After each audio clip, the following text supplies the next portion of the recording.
नमस्कार. मी भाऊ तोरसेकर. तुम्ही बघत आहात प्रतिपक्ष.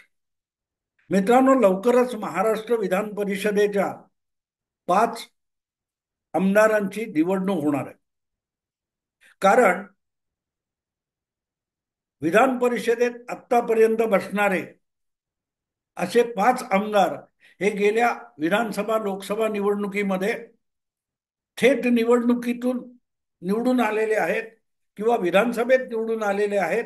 आणि त्यामुळे एकाच वेळेला 2 सभागृहाचं सदस्यत्व ठेवता येत नाही, म्हणून त्यांना कुठल्या तरी एका सभागृहाचा राजीनामा द्यावा लागतो. अशा 5 विधान परिषद आमदारांनी आपल्या पदाचा राजीनामा दिलाय.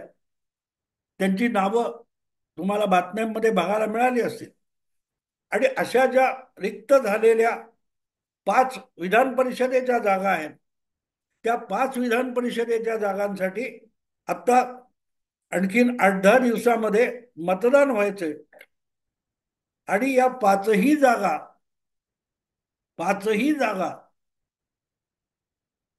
विधान परिषदेत विधानसभेतले आमदार निवडून देणार आहेत. आणि गंमत बघा मित्रांनो, गंमत अशी आहे की या 5 जागांपैकी एकही जागा जिंकण्याच्या अवस्थेमध्ये आज महाविकास आघाडी आणि त्यातले 3ही पक्ष नाहीत.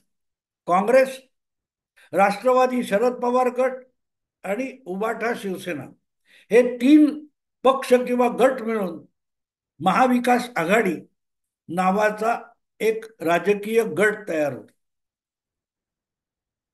पण हे 3 पक्ष मिळून सुद्धा संगनमताने सहमताने एक 5 पैकी एक विधानसभा निवडणूक आपला एक विधान परिषद सदस्य निवडून आणण्या इतकी त्यांच्यामध्ये शक्ती उरलेली नाही. हे मी एवढ्यासाठी सांगतोय की महाविकास आघाडीची स्थापनाच मुळात विधान परिषद या प्रकारातून सुरू झाली. 2019 मध्ये विधानसभा निवडणुकीचे निकाल लागल्यानंतर मुख्यमंत्री पदाचा हव्यास धरलेले उद्धव ठाकरे यांनी तत्काळ मतदारांची इच्छा पायदळी तोडून मतदाराने नाकारलेल्या काँग्रेस आणि राष्ट्रवादी यांच्याबरोबर सरकार बनवलं. आणि ते सरकार बनवण्यासाठी महाविकास आघाडी बनवली. उद्धव ठाकरे मुख्यमंत्री झाले. पण मुख्यमंत्री होण्यासाठी किंवा मंत्री होण्यासाठी तुम्ही विधिमंडळाचं सदस्य असावं लागतं. म्हणजेच विधानसभा किंवा विधान परिषद यापैकी या 2 पैकी एका सभागृहाचा सदस्य म्हणजे आमदार असावं लागतं. तरच तुम्हाला मंत्री किंवा मुख्यमंत्री होता येतं. पण उद्धव ठाकरे यांनी विधानसभा निवडणूक लढवली नव्हती. त्यामुळे जी घटनेमध्ये तरतूद दिलेली आहे त्यामुळे मुख्यमंत्रीपद स्वीकारल्यानंतर 6 महिन्यामध्ये त्यांना आमदार होणं आवश्यक होतं. आजपर्यंत असं अनेकदा झालेलं आहे की जो माणूस निवडणूक लढवलेला नसतो पण त्याला मुख्यमंत्री किंवा मंत्री केलं जातं, तेव्हा कुठल्याही सभागृहाचा सदस्य नसताना त्याला 6 महिने काम करता येतं. पण 6 महिन्याच्या आत आमदार होणं आवश्यक असतं. आणि मग विधानसभेची जागा रिकामी नसेल तर विधान परिषदेवर त्याला निवडून आणण्याचा प्रयत्न होतो. हे मी एवढ्यासाठी सांगतोय की उद्धव ठाकरे आमदार नव्हते आणि त्यांना विधान परिषदेमध्ये आमदार होणं आवश्यक होतं. खरं तर हा सगळा प्रकार महाविकास आघाडी बनली आणि सरकार बनलं ते 2019चा अखेरचा महिना, डिसेंबर महिन्यातल्या घडामोडी आहेत. आणि त्यानंतर लगेचच झालेल्या विधान परिषदेच्या ज्या काही 3-4 जागा होत्या त्याच्या निवडणुकांमध्ये उद्धव ठाकरेंना आमदार होणं शक्य होतं. पण ठरलं असं होतं की एप्रिल-मे महिन्यामध्ये ज्या विधान परिषदेच्या 9 जागा रिकाम्या होणार होत्या त्यापैकी एका जागेवर उद्धव ठाकरे यांना आमदार म्हणून निवडून आणता येईल. आणि मुदत खूप आहे, नोव्हेंबर पासून मे महिना संपेपर्यंत 6 महिन्याचा कालखंड आहे. म्हणून घाई गर्दीने उद्धव ठाकरे यांना विधान परिषदेत निवडून आणलं गेलं नाही. पण दरम्यान गडबड अशी झाली की उद्धव ठाकरे मुख्यमंत्री झाले आणि बघता बघता बघता महिने सरकत गेले आणि चौथ्या महिन्यात करोना आणि कोविडमुळे देशभर लॉकडाऊन लागू झाला. लॉकडाऊनची घोषणा झाली. पहिले 50 दिवस निवडणुका होणारच नाही, सॉरी, सगळे काम धंदे सगळे ठप्प, रस्ते ओस पडले, बाजार ओस पडले, माणसांनी घराबाहेर पडायचं नाही अशी परिस्थिती होती. अशा कालखंडामध्ये विधान परिषदेची निवडणूक घ्यायची तर घ्यायची कशी ही समस्या होती. कारण निवडणूक आयोगाने तात्काळ लॉकडाऊन लागल्यानंतर 1-2 दिवसात घोषणा करून टाकली की अनिश्चित काळासाठी, म्हणजे लॉकडाऊन आणि करोनाचं संकट संपेपर्यंत सगळ्याच्या सगळ्या निवडणुका बेमुदत तहकूब केलेल्या आहेत. आणि या बेमुदत तहकूब केलेल्या निवडणुकांमुळे उद्धव ठाकरे सरकार अडचणीत आलं होतं. कारण नोव्हेंबरमध्ये ज्यांचा शपथविधी झालाय त्यांना मे महिन्याची ती तारीख संपेपर्यंत आमदार होणं आवश्यक होतं. पण लॉकडाऊन जर मे महिन्यापर्यंत संपणारच नसेल तर उद्धव ठाकरे आमदार व्हायची निवडणूक होणार कशी. आणि खूप हे झाली. मग एक पर्याय काढण्यात आला. उपमुख्यमंत्री अजितदादा यांच्या नेतृत्वाखाली मंत्रिमंडळाची बैठक झाली आणि विधान परिषदेच्या राज्यपाल नियुक्त 2 जागा मोकळ्या आहेत. त्यापैकी एका जागेवर उद्धव ठाकरे यांची आमदार म्हणून राज्यपालांनी नेमणूक करावी. पण राज्यपालांनी त्याला नकार दिला. याचं कारण ती मुदत काहीतरी 8-10 महिन्यापुरतीच होती.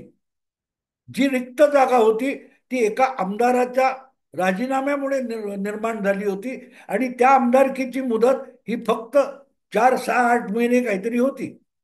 म्हणजे उद्धव ठाकरे तात्पुरते आमदार झाले असते. पण परत एकदा आमदारकी संपल्यामुळे त्यांच्या मुख्यमंत्री पदावर संकट ओढवलं असतं. हा सगळा इतिहास मी तुम्हाला 5 वर्षापूर्वीचा एवढ्यासाठी सांगतोय की महाविकास आघाडी ही कधीही जनमतावर आधारित नव्हती, तर विधान परिषदेवर आधारित होती. मुख्यमंत्रीच विधान परिषदेतला होता. यापूर्वी मला वाटते वसंतदादा पाटील किंवा निलंगेकर पाटील, शंकरराव निलंगेकर पाटील किंवा शरद पवार असे लोक विधान परिषदेचे आमदार असताना मुख्यमंत्री राहिलेले आहेत आणि उद्धव ठाकरे हे त्याच पंक्तीतले. पण त्यांना विधान परिषदेवर निवडून आणण्यासाठी एक मोठं संकट उभं राहिलं आणि त्यामुळे महाविकास आघाडी हा सगळा डोलारा मला असं वाटतं की फक्त विधान परिषदेच्या निवडणुकीवर उभा राहिलेला. गेल्या 5 वर्षातलं सगळं ढवळून निघालेलं महाराष्ट्राचं राजकारण बघितलं तर ते साधारणतः विधान परिषद आणि विधान परिषदेच्या निवडणुकांवरच ढवळून निघालेलं आहे. अखेरीस निवडणूक आयोग हा निवडणूक घेणार नसेल तर उद्धव ठाकरे आमदार नाहीत आणि आमदार नाहीत तर मुख्यमंत्री नाहीत. म्हणूनच महाविकास आघाडीचं उद्धव ठाकरे सरकार हे अवघ्या 6 महिन्यात गडगडलं असतं. आणि योगायोग कसा असतो बघा विचित्र, की त्यावेळेला लॉकडाऊन लागण्यापूर्वी कामानिमित्त अमेरिकेला गेलेले तत्कालीन निवडणूक आयुक्त हे लॉकडाऊनमुळे तिकडेच अडकले होते. कारण विमानं पण बंद झालेली होती. विमानं बंद झालेली.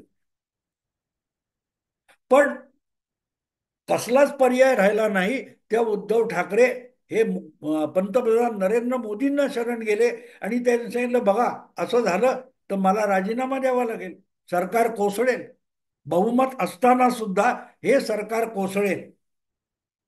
अशा वेळेला पंतप्रधानांनी पुढाकार घेतला आणि निवडणूक आयुक्तांना विनंती केली की हा घटनात्मक प्रसंग आहे, तो सोडवण्यासाठी तुम्ही मदत करा. पण निवडणूक आयुक्त म्हणाले की फक्त आमदारांचं 288 आमदारांचं मतदान घ्यायचं म्हटलं तरी त्यासाठी कर्मचारी वगैरे लागले. तर इतक्या लोकांना करोनाचे निर्बंध मोडून मतदानाची प्रक्रिया घ्यावी लागेल. तेव्हा मग राजकीय तडजोड मला कोणी सांगितलेलं नाही, पण ते एकूण राजकारण बघितलं तर असं होतं की ज्या 9 जागा होत्या त्या 9 जागांमध्ये 3 जागा भाजपला आपल्या संख्याबळावर नक्की जिंकता येणार होत्या. दुसरीकडे 5 जागा महाविकास आघाडीला आपल्या संख्याबळावर नक्की जिंकता येणार होत्या. आणि त्यामुळे महाविकास आघाडीने काँग्रेसला 2, आपला राष्ट्रवादीला 2, शिवसेनेला 2 आणि काँग्रेसला 1 अशा 5 जागा वाटल्या आणि 1 जागा विनाविलंब विनासायास भाजपला मिळेल अशी तडजोड केली. आणि इथे कळतं की जी जागा चौथी मिळवणं भाजपला अवघड होतं तो मार्ग भाजपला महाविकास आघाडीने सोपा करून दिला. आणि त्या 9 आमदारांची निवड ही एकही मतदान न होता, मतदानाशिवाय जितक्या जागा तितके उमेदवार आणि त्यामुळे बिनमतदानाने सगळे उमेदवार हे बिनविरोध जिंकले. पण त्यासाठी महाविकास आघाडीने म्हणजे उद्धव ठाकरे मुख्यमंत्र्यांनी नुसतं नरेंद्र मोदींसमोर शरणागती पत्करलेली नव्हती, भाजप समोर शरणागती पत्करली होती. भाजपला विनासायास एक अधिक आमदार उद्धव ठाकरे यांनी देऊन टाकला. मला वाटते बाळासाहेब थोरात वगैरे सारखे काँग्रेसवाले 6वी जागा लढवण्याची भाषा करत होते. काँग्रेसला 1 का, काँग्रेस पण 2 जागा लढवू शकते आणि 6च्या 6 आमदार महाविकास आघाडी निवडून आणू शकते असा काँग्रेसचा दावा होता. पण तो उद्धव ठाकरे यांनी फेटाळून लावला होता. आणि तो फेटाळून लावताना मीच सरकार पाडू शकतो, उद्धव ठाकरे सरकार पाडू शकतो अशी धमकी काँग्रेस पक्षाला दिली होती. शिवसेना 2, राष्ट्रवादी 2 आणि काँग्रेस 1 असे 5 उमेदवारी अर्ज महाविकास आघाडीतर्फे भरले जातील आणि उरलेल्या जागा विरोधकांना सोडल्या जातील. हा उद्धव ठाकरे यांचा पवित्रा होता. याचं कारण त्यांना कुठल्याही परिस्थितीत विधान परिषदेचं आमदार व्हायचं होतं आणि चान्स घ्यायचा नव्हता. कारण 9च्या जागी 10 आमदार झाले तर मतदान घ्यावं लागलं असतं.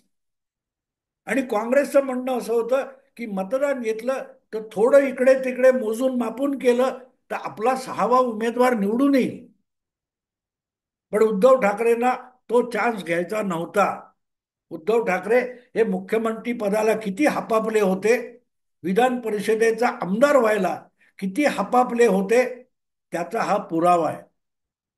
त्यांनी शिव्या कितीही भाजपला देव पण त्या निवडणुकीत एक भाजपचा आमदार विधान परिषदेचा हा अलगद आरामात येऊ दिला, विनासायास येऊ दिला.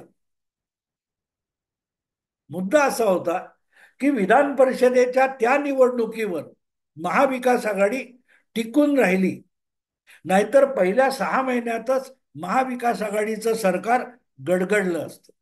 निवडणूक झाली नसती आणि निवडणूक होऊन उद्धव ठाकरे पराभूत झाले असते तर वगैरे वगैरे. मुद्दा माझा इतकाच आहे की महाविकास आघाडीची सगळी काय म्हणतात ती भिस्त ही विधान परिषदेच्या राजकारणावर होती. नंतर 2-2.5 वर्ष गेली. परत एकदा 2022 मध्ये जून महिन्यात विधान परिषदेच्या आणि राज्यसभेच्या निवडणुका झाल्या. राज्यसभेच्या निवडणुकीत महाविकास आघाडीचे 4 आणि भाजपचे 3 असे उमेदवार होते. त्यामुळे मतदान झालं आणि त्या मतदानामध्ये अत्यंत शिताफीने देवेंद्र फडणवीस यांनी भाजपचे अर्धे म्हणजे 3 खासदार निवडून आणले आणि महाविकास आघाडीचे 4 उमेदवार उभे होते. एक काँग्रेस, एक राष्ट्रवादी आणि 2 शिवसेनेचा दुसरा उमेदवार पराभूत झाला. पण 10 दिवसानंतर परत एकदा विधान परिषदेची निवडणूक झाली. दोन्ही वेळेला मतदार हे विधानसभेचे आमदारच होते आणि त्याही विधानसभा निवडणुकीत भाजपने मोठ्या शिताफीने देवेंद्र फडणवीसांनी अत्यंत चतुराईने जे काय घडवून आणलं, त्यामध्ये परत एकदा भाजपचा एक आमदार जास्त निवडून आला. पण विषय तेवढ्यावर संपला नाही. जून 2022, 20 जून 2022 या दिवशी ते मतदान झालं आणि मतदान संपल्यावर मतमोजणी चालू असताना शिवसेनेचे 20-22 आमदार सरळ थेट सुरतला गेले, सुरतहून गुवाहाटीला गेले आणि पुढल्या 10 दिवसात उद्धव ठाकरे सरकार गडगडलं. सगळे महत्वाच्या घटना महाविकास आघाडीच्या ज्या काय 5-7 वर्षाच्या राजकीय घडामोडी आहेत त्या तुम्ही बघितल्या, तर त्या प्रत्येकाची गाठ ही विधान परिषदेशी पडते. विधान परिषदेच्या मतदानामध्ये वरुण सरदेसाई वगैरे अशा आदित्य ठाकरे यांच्या विश्वासू लोकांनी एकनाथ शिंदे यांना अपमानित केलं, म्हणून प्रक्षुब्ध झालेले एकनाथ शिंदे हे आपलं मत देऊन काही आमदारांना सोबत घेऊन थेट सुरतला निघून गेले. आणि पुढच्या काळामध्ये पुढे विधान परिषदेला त्या दिवशी कोण निवडून आला ही बातमी महत्वाची राहिली नाही. त्यापेक्षा शिवसेना फुटली ही बातमी होऊन गेली.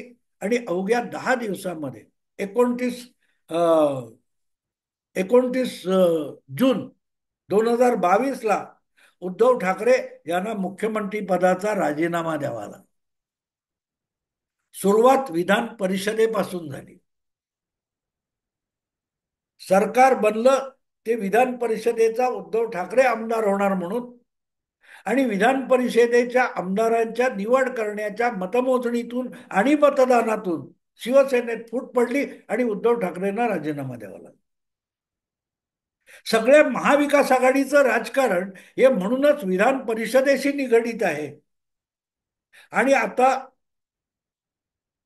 5 वर्षानंतर महाविकास आघाडीला त्याच महाराष्ट्राच्या विधान परिषदेची निवडणूक लढवण्या इतकी ताकद सुद्धा राहिलेली नाही. 2020 मध्ये त्या महाविकास आघाडीतला काँग्रेस पक्ष 6वी जागा लढवायची म्हणून हट्ट धरून बसला होता.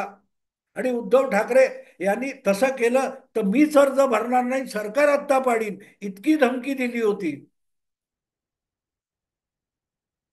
6 आमदार महाविकास आघाडीची निवडून येतील हा काँग्रेसचा कॉन्फिडन्स होता. पण 5 आमदार पुरेत असं उद्धव ठाकरे म्हणत होते. त्याच महाविकास आघाडीला आज जे काही निवडणूक होऊ घातलेली आहे त्यातली एक जागा लढवून जिंकणं एवढं सुद्धा पाठबळ आणि आमदारांचं बळ राहिलेलं नाही. महाविकास आघाडी कुठे रसातळाला गेली ते शोधायचं म्हटलं तर मला असं वाटलं की विधान परिषदेपासून सुरू झालेली महाविकास आघाडी विधान परिषदेपर्यंत येऊन अंतर्धान पावलेली आहे. अंतर्धान पावलेली आहे. ज्या विधान परिषदेच्या आमदारकीसाठी उद्धव ठाकरेंनी पंतप्रधानांना साकडं घातलं होतं, भाजपसमोर एक जागा जास्त देण्याची शरणागती पत्करली होती, तिथे आता एक जागा निवडून आणणं सुद्धा उद्धव ठाकरेंना आणि त्यांच्या संपूर्ण महाविकास आघाडीला अशक्य आहे. कारण 5 जागा आहेत आणि साधारणपणे आपण बघितलं तर कमीत कमी 50 आमदारांची मतं जरी मिळाली तरी एक विधान परिषदेचा सदस्य निवडून येऊ शकतो. पण महाविकास आघाडीच्या 3ही पक्षांची आणि गटांच्या मतांची बेरीज 50 इतकी सुद्धा नाही. 20 उबाठा शिवसेना, 16 काँग्रेस आणि 10 शरद पवार गट, सगळी मिळून संख्या 46 आहे. आणि त्या 46 आमदारांच्या मतावर एक विधान परिषदेचा आमदार निवडून आणणं सुद्धा महाविकास आघाडीला अशक्य आहे. विधान परिषदेतून आपला मुख्यमंत्री निवडून आणायला निघालेल्या महाविकास आघाडीची आज 5 वर्षांनी किती दुर्दशा झाली आहे बघा. नेमका तोच काळ आहे. मला वाटतं 22 का 24 मार्च 2020 रोजी देशात लॉकडाऊन लागला होता आणि त्यानंतर विधान परिषदेची उद्धव ठाकरे यांची आमदारकी हा सगळ्यात मोठा पेच प्रसंग महाराष्ट्राच्या राजकारणात निर्माण झाला होता. तिथून जे काय राजकारण आणि पेच प्रसंग सुरू झाले ते आज कुठपर्यंत आलेत, तर महाविकास आघाडीला एक आमदार विधान परिषदेत निवडून आणणं सुद्धा अशक्य आहे. बोलणं सुरू आहे, तावातावात बोलतायत, वल्गना करतायत, डरकाळ्या फोडतायत. पण ही अवस्था आपली का झाली याचा विचार करण्याची इच्छा सुद्धा ना उद्धव ठाकरेंकडे आहे, ना महाविकास आघाडीच्या कुठल्या नेत्याकडे. अशा आघाडीला भवितव्य नसतं, अशा राजकारणाला भवितव्य नसतं. जिथून सुरू झाले तिथे जाऊन ते संपणार. मित्रांनो, आत्ता इथेच थांबतो. आवडलं लाईक करा, शेअर करा आणि प्रतिपक्षाला सबस्क्राईब करा. नमस्कार.